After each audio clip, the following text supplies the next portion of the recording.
সূরা ইয়াসিনের ১৩ ও ১৪ নম্বর আয়াতে আল্লাহ বলেন, ওয়ালু রব্বুনা ইয়ালামু ইন্না ইলাইকুম লামুরসালুন ওয়া মা আলাইনা ইল্লাল বালাগুল মুবিন।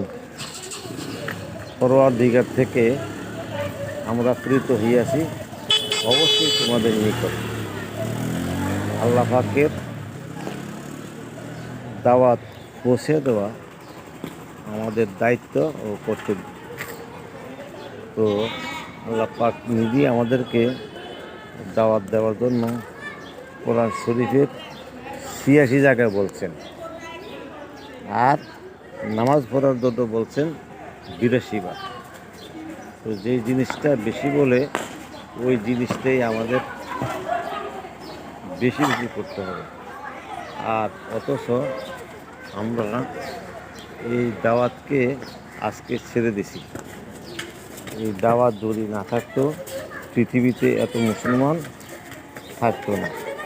আর এই দাওয়াতের বিনিময়ে আল্লাহ পাক আমাদেরকে আপনাদেরকে এই দুনিয়াতে প্রেরণ করছেন। আর দাওয়াত আছে বলেই কাফের মুশরিক ফাসেক এরা মুসলমান হওয়ার সুযোগ পাইছে।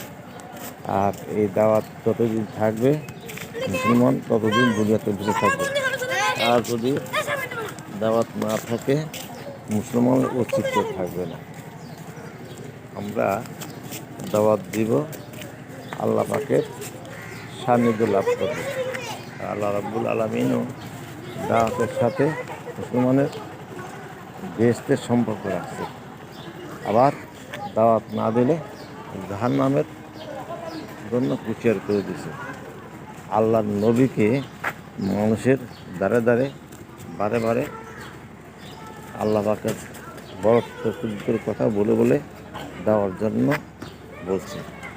আর এই দাওয়াত দেওয়ার জন্যই আল্লাহর নবী বিভিন্নভাবে মাইর খেয়েছেন, ক্ষত বিক্ষত হয়েছেন, জন্মভূমি ত্যাগ করছেন।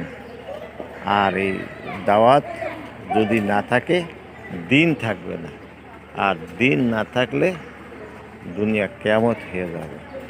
এই জন্য ভাই আমরা কম বেশ সকলেই মানুষের কাছে দাওয়াত দেই, লা ইলাহা ইল্লাল্লাহ, আল্লাহ ছাড়া কোনো মাবুদ নাই, আল্লাহ এক অদ্বিতীয়, আল্লাহই খালেক, আল্লাহই মালেক। এইভাবে প্রত্যেকটা door to door, man to man সব জায়গায় দাওয়াতের আওয়াজ লাগাই।